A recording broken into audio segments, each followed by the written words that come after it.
जय हिंद दोस्तों, स्वागत है वंस अगेन आपके अपने YouTube platform smart study DS में। आज हम लोग देखेंगे यूपी पुलिस होमगार्ड की तैयारी कर रहे सभी स्टूडेंट के लिए प्रैक्टिस सेट नंबर 14। ये सभी प्रैक्टिस सेट आपके लिए रामबाण साबित होते हुए चल रहे हैं अगर आप इन सीरीज को पूरी वाच करते हुए चल रहे हो। तो आज के इस प्रैक्टिस सेट में टॉप 50 क्वेश्चन हैं और इस प्रैक्टिस सेट में वही क्वेश्चन रखे गए हैं जो आपके प्रीवियस ईयर एग्जाम में पूछे जा चुके हैं। तो इस सेशन को आप लोग लास्ट तक जरूर देखिए और हो सके तो अपना स्कोर कार्ड भी चेक करिए कि 50 क्वेश्चंस में से 60 क्वेश्चंस में से कितने क्वेश्चन आपके सही होते चल रहे हैं। लास्ट में आपको टेस्ट के रूप में भी क्वेश्चंस मिलेगा, तो एंड तक इस क्लास को जरूर देखिएगा। हो सके तो आप लोग हमारे साथ साथ कमेंट बॉक्स में आंसर करते हुए चलिए इन सभी क्वेश्चंस का। क्वेश्चन के साथ आपको राइट आंसर विद एक्सप्लेनेशन के साथ एडिशनल जानकारी भी दी जाएगी। तो क्लास बहुत इंपॉर्टेंट है। तो चलिए स्टार्ट करते हैं। जो भी स्टूडेंट अपने से न्यू कनेक्ट हो रहे हैं, चैनल को अभी तक सब्सक्राइब नहीं किया तो प्लीज चैनल को सब्सक्राइब करके बेल आइकन को ऑन करके वीडियो को लाइक कर देना और क्लास को एंड तक जरूर देखना। चलिए स्टार्ट करते हैं। फर्स्ट नंबर क्वेश्चन में पूछा जा रहा उत्तर प्रदेश की सबसे बड़ी नहर कौन सी है बताइए। तो उत्तर प्रदेश की सबसे बड़ी नहर अगर आपसे पूछी जाए तो आपको शारदा नहर बता देना है। ऑप्शन नंबर बी में मेंशन किया गया था। आप लोग यहाँ पर डिटेल में भी देख सकते हैं कि उत्तर प्रदेश की सबसे बड़ी नहर शारदा नहर है। इसे शारदा नहर से पानी की आपूर्ति के लिए बनाया गया है और यह राज्य के पूर्वी और मध्य क्षेत्रों में कृषि सिंचाई का प्रमुख स्रोत है। ऑप्शन नंबर बी शारदा नहर को लॉक करने वाले सभी स्टूडेंट का राइट आंसर बन जाता है। नेक्स्ट क्वेश्चन, उत्तर प्रदेश की सबसे पुरानी नहर कौन सी है। तो अगर सबसे पुरानी नहर की बात की जाए तो आपको निचली गंगा नहर को लॉक कर देना है। ऑप्शन नंबर बी में दिया गया है। उत्तर प्रदेश की सबसे पुरानी नहर निचली गंगा नहर है। यहाँ पर देखिए उत्तर प्रदेश की सबसे पुरानी नहर निचली गंगा नहर मानी जाती है। इसका निर्माण ब्रिटिश काल में हुआ था और यह राज्य की सिंचाई व्यवस्था की आधारशिला रही है। तो इसलिए निचली गंगा आपको बताना है, ये यूपी की सबसे पुरानी नहर मानी जाती है। Next question, Uttar Pradesh home guard के वर्तमान महानिर्देशक कौन है बताइए। तो वर्तमान में महानिर्देशक कौन। एम के वासल आपके क्वेश्चन का सही आंसर बन जाता है। जो भी स्टूडेंट ऑप्शन नंबर बी को लॉक करेगा राइट आंसर बन जाता है। एम के वासल वर्तमान में उत्तर प्रदेश होमगार्ड के महानिर्देशक हैं, याद कर लेना। Next question, Uttar Pradesh police की पीएसी में कितनी बटालियन है, नाम बताइए, संख्या बताइए बटालियन की। क्वेश्चन पूछा गया है यूपी पुलिस 2019 में। तो बटालियन की अगर आपसे संख्या पूछी जाए तो आपको 33 याद कर लेना है। ऑप्शन नंबर ए में मेंशन किया गया था उत्तर प्रदेश की पीएसी, इसका फुल फॉर्म आप लोग देख लीजिएगा, में 33 बटालियन। क्वेश्चन में पूछा जा रहा यूपी होमगार्ड प्लाटून में कितने जवान होते हैं। अगर जवान की संख्या पूछी जाए तो आपको टोटल 50 को लॉक कर देना है। बटालियन में यहाँ पर टोटल 50 जवान होते हैं। प्लाटून में यूपी होमगार्ड के एक प्लाटून में 50 जवान सम्मिलित होते हैं। इसलिए ऑप्शन नंबर डी को लॉक करने वाले प्रत्येक स्टूडेंट का राइट आंसर बन जाता है। सभी क्वेश्चन वेरी मोस्ट इंपॉर्टेंट है। क्लास को लाइक नहीं किए तो प्लीज क्लास को लाइक कर देना और ये क्लास आपको कैसी लग रही है एक बार कमेंट बॉक्स में फीडबैक जरूर दीजिएगा। यहाँ पर देखिए उत्तर प्रदेश का सर्वाधिक जनसंख्या वाला नगर कौन सा है, वेरी मोस्ट इंपॉर्टेंट क्वेश्चन है। तो सर्वाधिक जनसंख्या वाला नगर आपसे पूछा जाए तो आपको क्या बताना है, कानपुर, प्रयागराज, वाराणसी या लखनऊ। तो इसका राइट आंसर आपको कमेंट बॉक्स में देना है। इस क्वेश्चन का कई बार क्वेश्चन रिपीट हुआ, अगर ये क्वेश्चन आप लोग नहीं जवाब कर पा रहे हैं तो बहुत शर्म की बात है। अगर आप लोग आंसर नहीं जानते तो आप हमसे ही पूछ लीजिएगा, लेकिन एटलीस्ट आपको ट्राई करना है। मैं पूछा जा रहा उत्तर प्रदेश का कुल क्षेत्रफल लगभग कितना है। तो उत्तर प्रदेश का कुल क्षेत्रफल लगभग है 2.40 लाख वर्ग किलोमीटर, याद कर लेना। ऑप्शन नंबर ए में दिया गया था। यहाँ पर डिटेल में देख सकते हैं उत्तर प्रदेश का कुल क्षेत्रफल लगभग 2,40,928 वर्ग किलोमीटर है। आप लोग यहाँ पर सामान्य जीके में ये 2.40 लाख वर्ग किलोमीटर माना जाता है, इसलिए ऑप्शन नंबर ए आपने लॉक किया तो बिल्कुल सही है। नेक्स्ट क्वेश्चन, अवध क्षेत्र उत्तर प्रदेश के किस भाग में स्थित है। तो अवध क्षेत्र पूर्वी उत्तर में स्थित है, यानी पूर्वी यूपी आपको लॉक कर देना है। Option number B correct answer बनता है। अवध क्षेत्र को सामान्यतः पूर्वी उत्तर प्रदेश में माना जाता है। लखनऊ, अयोध्या, बाराबंकी, सुल्तानपुर आदि जिले इसमें सम्मिलित हैं, इसलिए ऑप्शन नंबर बी पूर्वी यूपी आपके क्वेश्चन का सही आंसर बनता है। उत्तर प्रदेश में पहली महिला मुख्यमंत्री कौन थी, नाम बताइए। तो उत्तर प्रदेश की पहली महिला मुख्यमंत्री सुचेता कृपलानी कृपलानी को लॉक कर रहे हैं, सभी स्टूडेंट का करेक्ट आंसर बन जाता है। आप लोग देख सकते हैं उत्तर प्रदेश की पहली महिला मुख्यमंत्री थी कौन? सुचेता कृपलानी। उन्होंने 1963 से 1967 तक उत्तर प्रदेश के मुख्यमंत्री पद का कार्यभार संभाला, इसलिए option number B Sucheta Kripalani बिल्कुल सही आंसर आपका बन जाता है। उत्तर प्रदेश में कृषि सिंचाई का मुख्य आधार क्या है? तो अगर कृषि सिंचाई का मुख्य आधार आपसे पूछा जाए तो नलकूप उत्तर प्रदेश में मुख्य रूप से है, इसलिए नलकूप ऑप्शन नंबर सी आपके क्वेश्चन का सही आंसर बन जाता है। पर डिटेल में आप लोग देखिए उत्तर प्रदेश में कृषि सिंचाई का मुख्य आधार नलकूप है, इसलिए ऑप्शन नंबर सी आपके पास बिल्कुल सही आंसर बन जाता है। देखिए आपके पास टाइम अब बहुत कम बचा हुआ है, तो इस टाइम में आपको वही चीजें वही कंटेंट पढ़ना है जो आपके सिलेबस में हो और आपसे आपके एग्जाम में पूछे जाने की संभावना ज्यादा बनती हो। तो आप लोग इन सभी क्लास को देखिए। भी स्टूडेंट इस चैनल पर न्यू विजिट कर रहे हैं उनसे ये रिक्वेस्ट है कि आप लोग अगर हमारी पुरानी वीडियोस को नहीं देखे तो उनको जरूर वॉच करिए। सेकंड हमारा यूट्यूब प्लेटफॉर्म है सिधौली टीवी क्लासेस करके, वहां पर सर्च कर लीजिएगा। डेली क्लासेस आपको वहां पर भी मिलती हैं, उसको जा करके सब्सक्राइब करके उन सभी क्लासेस को आपको वॉच करना है। आपका कल्याण हो जाएगा अगर अभी भी कुछ नहीं पढ़े हो फिर भी, ठीक है? तो उन क्लासेस को भी आपको वॉच करना है। और यहाँ पर इस क्वेश्चन का राइट आंसर करिए। उत्तर प्रदेश पुलिस के वर्तमान पुलिस महानिर्देशक कौन है? नाम बताइए। इनका नाम राजीव कृष्ण है। Rajiv Krishna option number A में दिया गया, जो कि बिल्कुल सही आंसर बन जाता है। नेक्स्ट क्वेश्चन देखिए, उत्तर प्रदेश का कौन सा जिला कपड़ा उद्योग के लिए प्रसिद्ध है? मेरठ, कानपुर, अलीगढ़ या गाजियाबाद? तो कपड़ा उद्योग की अगर बात किया जाए तो आपको कानपुर को लॉक कर देना। कानपुर उत्तर प्रदेश में कपड़ा उद्योग यानी विशेषकर सूती वस्त्र के लिए प्रसिद्ध रहा है, इसलिए आपका ऑप्शन नंबर बी बिल्कुल सही आंसर बन जाता है। इसी क्रम में हम लोग नेक्स्ट क्वेश्चन देखते हैं। उत्तर प्रदेश का सबसे बड़ा पश्चिमी बिहार किस जिले में स्थित है? कन्नौज, लखनऊ, प्रयागराज, गोरखपुर? तो यहाँ पर आपको किस ऑप्शन को लॉक करना है? कन्नौज ऑप्शन नंबर ए बिल्कुल सही आंसर बन जाता है। यहाँ पर डिटेल में बात करें तो लख बहोसी नगरिया पश्चिमी बिहार कन्नौज जिले में स्थित है, जो उत्तर प्रदेश का सबसे बड़ा पश्चिमी बिहार माना जाता है, इसलिए ऑप्शन नंबर ए कन्नौज आपके क्वेश्चन का सही आंसर बन जाता है। नेक्स्ट, उत्तर प्रदेश में कुल कितने गांव हैं? गांव की संख्या पूछी जा रही है। तो उत्तर प्रदेश में कुल यहाँ पर 97,941 क्या है गांव? ऑप्शन नंबर सी में आपका दिया गया है, याद कर लेना। देखिए यहाँ पर ये आपका दिया गया है। नेक्स्ट क्वेश्चन, उत्तर प्रदेश में कितने संभाग हैं? अगर संभाग की बात की जाए यानी मंडल आपसे पूछा जा रहा है तो 18 मंडल यानी संभाग आपके हैं, यहाँ पर डिटेल में देख सकते हैं। नेक्स्ट क्वेश्चन, उत्तर प्रदेश में रामनगर किला कहाँ स्थित है? तो रामनगर किला कहाँ पर स्थित है? वाराणसी, अयोध्या, प्रयागराज, कानपुर? तो ये भैया कहाँ पर स्थित है? वाराणसी में रामनगर का किला, इसलिए ऑप्शन नंबर ए बिल्कुल सही आंसर बन जाता है। रामनगर किला उत्तर प्रदेश के वाराणसी जिले में गंगा नदी के तट पर स्थित है, इसलिए ऑप्शन नंबर ए को लॉक कर रहे सभी स्टूडेंट का राइट आंसर बन जाता है। क्वेश्चन, उत्तर प्रदेश अग्निशमन सेवा का मुख्यालय कहाँ है? कानपुर, लखनऊ, मेरठ या गोरखपुर? तो यहाँ पर आपको लखनऊ को लॉक कर देना है, ऑप्शन नंबर बी में आपका दिया गया है।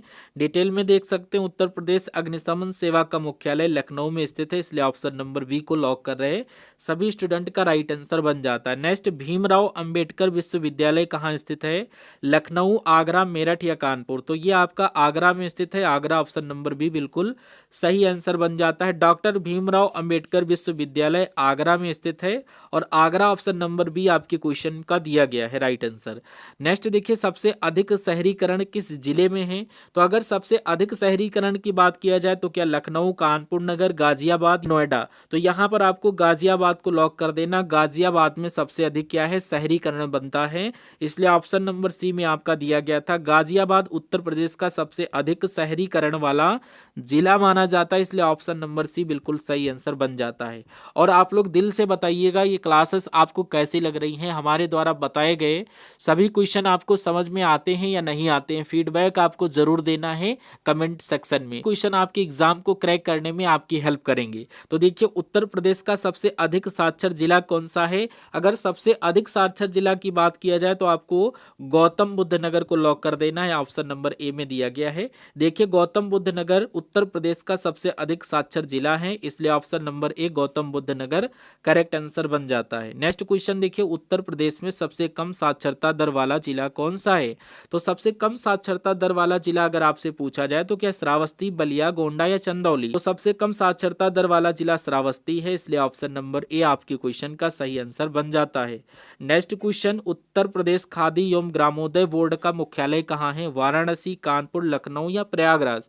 तो ये भैया लखनऊ में है। लखनऊ ऑप्शन नंबर सी में दिया गया है।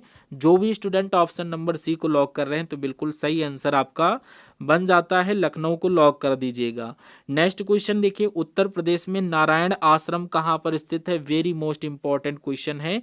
तो अगर नारायण आश्रम की बात किया जाए तो आप लोग लखनऊ, कानपुर, पिथौरागढ़ या प्रयागराज, तो यहाँ पर जो भी स्टूडेंट कानपुर को लॉक करेंगे बिल्कुल सही आंसर बन जाता है। नारायण आश्रम कानपुर में स्थित है, कानपुर ऑप्शन नंबर बी में आपका दिया गया है।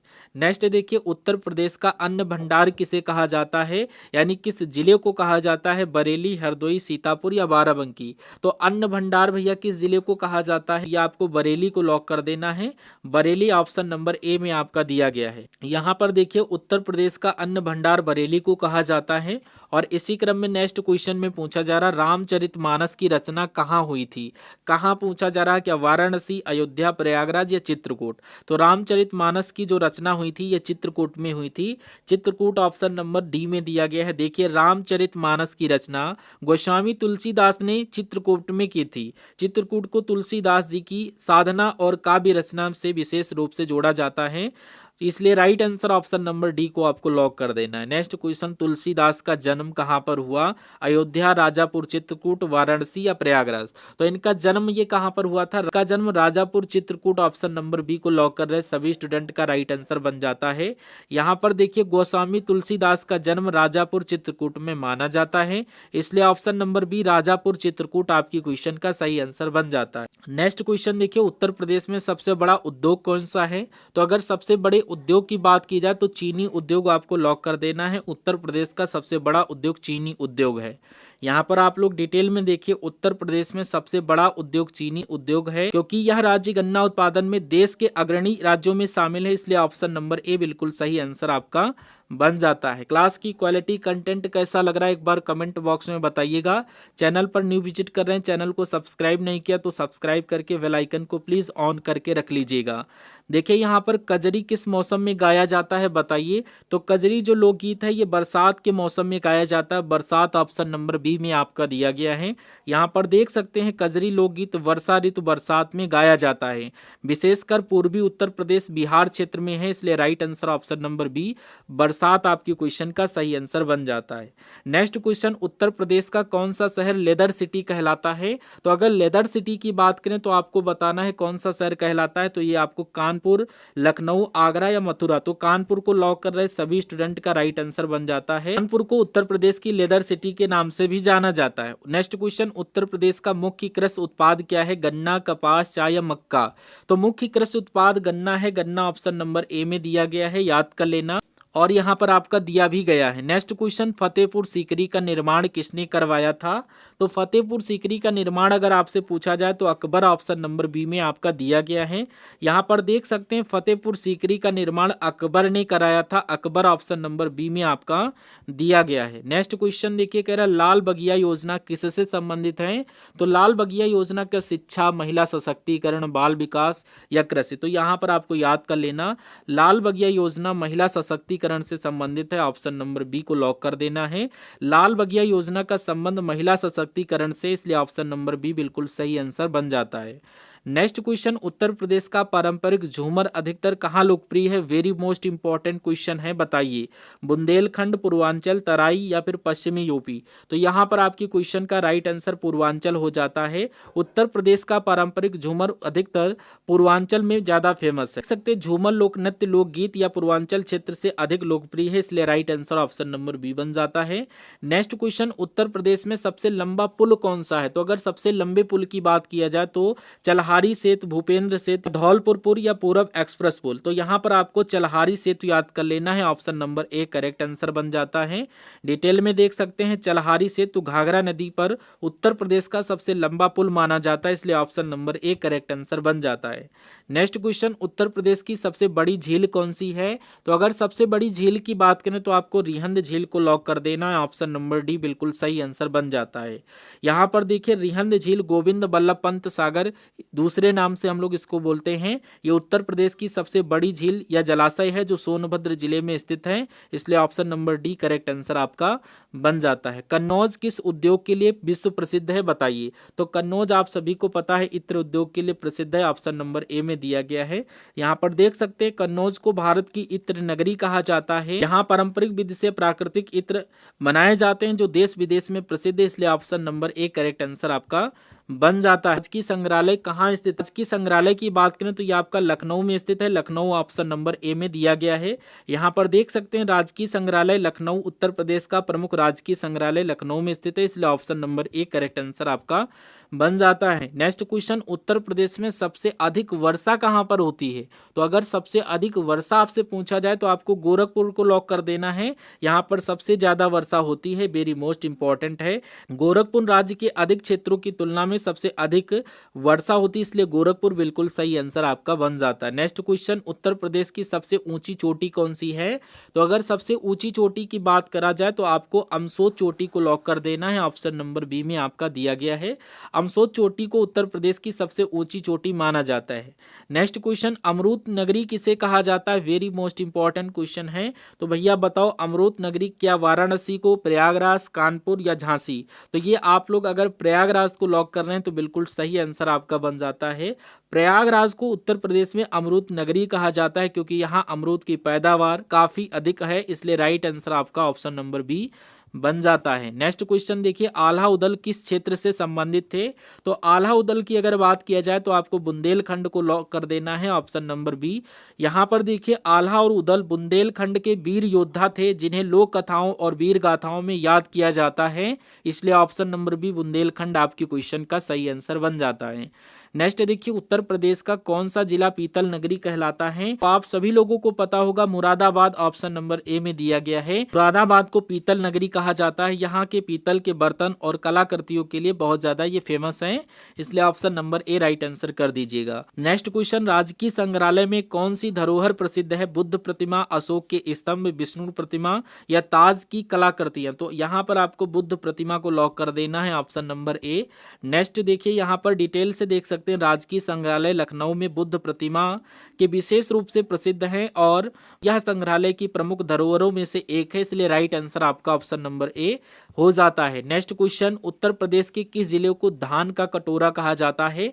तो यहाँ पर बहराइच, गोंडा, चंदौली या सिद्धार्थनगर? धान का कटोरा चंदौली को बोलते हैं, ऑप्शन नंबर सी बिल्कुल सही आंसर बन जाता है। देखिए यहाँ पर चंदौली को धान का कटोरा कहा जाता है, यह जिले का मुख्य कृषि उत्पादन धान है, राइट आंसर आपका ऑप्शन नंबर सी बन जाता है। नेक्स्ट देखिए क्वेश्चन कह रहा है उत्तर प्रदेश का कौन सा शहर साहित्य नगरी कहलाता है? लखनऊ, प्रयागराज, वाराणसी, झांसी? तो साहित्य नगरी भैया प्रयागराज को बोलते हैं, ऑप्शन नंबर बी में आपका दिया भी गया है। देखिए यहाँ पर डिटेल में इसको साहित्यिक और सांस्कृतिक का महत्व के कारण साहित्य नगरी कहा जाता है, इसलिए right answer option number B बन जाता है। नेक्स्ट देखिए, नवाबगंज पक्षी विहार अभ्यारण्य कहाँ स्थित है? उन्नाव, कानपुर, फतेहपुर, झांसी? उन्नाव, कानपुर, फतेहपुर या झांसी? तो ये आपका उन्नाव में स्थित है, उन्नाव ऑप्शन नंबर ए में दिया गया है। और आप लोग इस क्लास को कहां से देख रहे हैं प्लीज अपना नाम और क्लास आपको कैसी लग रही है कमेंट बॉक्स में बताइएगा विद डिस्ट्रिक्ट के साथ। और यहाँ पर देखिए नवाबगंज पक्षी विहार उत्तर प्रदेश का प्रमुख पक्षी अभ्यारण्य है और यह उन्नाव जिले में स्थित है, इसलिए राइट आंसर आपका ऑप्शन नंबर ए बन जाता है। रामायण सर्किट योजना में उत्तर प्रदेश के कितने शहर शामिल हैं, नाम बताइए? तो रामायण सर्किट योजना में option number B Uttar Pradesh के 4 शहर सम्मिलित हैं। यहाँ पर देख सकते हैं रामायण सर्किट योजना में उत्तर प्रदेश के 4 प्रमुख शहर सम्मिलित है जो रामायण से जुड़े धार्मिक और ऐतिहासिक स्थल हैं, इसलिए right answer option number B आपका बन जाता है। नेक्स्ट क्वेश्चन, भगत सिंह को फांसी कब दी गई? तो भगत सिंह को फांसी की अगर बात करें तो ये 1931 में दी गई, 1931 ऑप्शन नंबर सी में आपका दिया गया है। यहाँ पर देख सकते हैं भगत सिंह को 23 मार्च 1931 को लाहौर में फांसी दी गई, इसलिए ऑप्शन नंबर सी आपके क्वेश्चन का सही आंसर बन जाता है। नेक्स्ट क्वेश्चन, भगत सिंह का जन्म वर्ष क्या था? अगर आपसे जन्म वर्ष की बात करें तो आपको 1907 को लॉक कर देना है। डेट आपको याद कर लेना है कि भगत सिंह का जन्म 28 सितंबर 1907 को हुआ था, इसलिए ऑप्शन नंबर सी आपके क्वेश्चन का सही आंसर बन जाता है। देखिए सुभाष चंद्र बोस का जन्म कहाँ हुआ? तो सुभाष चंद्र बोस का जो जन्म हुआ था वो कटक में हुआ था, कटक ऑप्शन नंबर बी में दिया गया है। यहाँ पर देखिए सुभाष चंद्र बोस का जन्म 23 जनवरी 1897 1999 को कटक उड़ीसा भारत में हुआ था, इसलिए right answer option number B correct answer बन जाता है। नेक्स्ट क्वेश्चन, खुदीराम बोस को कब फांसी दी गई? तो खुदीराम बोस को जो फांसी दी गई थी वो डेट आपसे पूछी जा रही है। 1908 में खुदीराम बोस को फांसी दी गई थी, याद कर लेना। ब्रिटिश शासन के द्वारा फांसी खुदीराम बोस को सन 1908 में दी गई थी। महात्मा गांधी का जन्म कब हुआ था? तो महात्मा गांधी के जन्म की बात करें तो 1869 ईस्वी में हुआ था। 2 अक्टूबर सन 1869 को पोरबंदर गुजरात में इनका जन्म हुआ था। इंपॉर्टेंट क्वेश्चन है, याद कर लेना। गांधी जी भारत कब लौटे? आपको पता होना चाहिए गांधी जी भारत भैया कब लौटे। तो ये 1915 में भारत लौटे थे, इसलिए right answer option number B बन जाता है। देखिए महात्मा गांधी दक्षिण अफ्रीका से 1915 में भारत लौटे थे, इसलिए right answer option number B बन जाता है। दांडी मार्च कब हुआ? तो नमक सत्याग्रह दांडी मार्च ये 1930 में हुआ था, इसलिए right answer option number C बन जाता है। देख सकते हैं दांडी मार्च के तहत महात्मा गांधी ने 12 मार्च 1930 को साबरमती आश्रम से दांडी मार्च शुरू किया, इसलिए ऑप्शन नंबर सी 1930 आपकी क्वेश्चन का सही आंसर बन जाता है। भगत सिंह ने किस जेल में भूख हड़ताल की? तो यहाँ पर अंडमान, लाहौर, दिल्ली या आगरा? तो उन्होंने लाहौर जेल में भूख हड़ताल की थी, इसलिए राइट आंसर आपका ऑप्शन नंबर बी बन जाता है। नेक्स्ट क्वेश्चन देखिए, चौरी चौरा कांड कब हुआ? तो चौरी चौरा कांड ये हुआ था 1922 1922 आपके क्वेश्चन का बिल्कुल सही आंसर बन जाता है। इसे देखिए चौरी चौरा कांड 4 फरवरी 1922 को हुआ था। इस घटना के बाद महात्मा गांधी ने असहयोग आंदोलन को रोक दिया, इसलिए right answer option number C सही आपका बन जाता है। नेक्स्ट क्वेश्चन, हिंद स्वराज पुस्तक किसने लिखी? तो हिंद स्वराज पुस्तक की अगर बात करें तो ये गांधी जी के द्वारा लिखी गई थी, ऑप्शन नंबर बी सही आंसर बन जाता है। यहाँ पर देखिए महात्मा गांधी ने यह पुस्तक 1909 में लिखी थी, जिसमें उन्होंने स्वराज और अहिंसा के विचार प्रस्तुत किए, इसलिए right answer option number B Gandhi आपके क्वेश्चन का सही आंसर बन जाता है। नेक्स्ट क्वेश्चन देखिए, ब्रह्म समाज की स्थापना किसने की? तो ब्रह्म समाज की स्थापना राजा राम मोहन राय ने किया था, इसलिए right answer option number C बन जाता है। यहाँ पर देखिए राजा राम मोहन राय ने 1828 में ब्रह्म समाज की स्थापना की थी, जिसका उद्देश्य धार्मिक सुधार और सामाजिक उत्थान था, इसलिए right answer option number C आपका बन जाता है। नेक्स्ट क्वेश्चन, गांधी जी को राष्ट्रपिता किसने कहा? तो गांधी जी को राष्ट्रपिता सुभाष चंद्र बोस के द्वारा कहा गया था, इसलिए right answer option number C आपका बिल्कुल सही आंसर बन जाता है। सुभाष चंद्र बोस ने महात्मा गांधी को राष्ट्रपिता कहा, इसलिए ऑप्शन नंबर सी बिल्कुल सही आंसर आपका बन जाता है। क्वेश्चन आपकी स्क्रीन पर, इसका राइट आंसर आपको कमेंट बॉक्स में देना है कि यहाँ पर जय हिंद का नारा किसने दिया था। जय हिंद का नारा किसने दिया, इस क्वेश्चन का राइट आंसर आप लोग कमेंट बॉक्स में हमें बताइए। और ये क्लास आपको कैसी लगी, 2 शब्द आपको क्लास के बैग के रूप में देना है। हम सभी लोग मिलते हैं नेक्स्ट आने वाले सेशन में, तब तक के लिए जय Hind. Thank you for watching this session.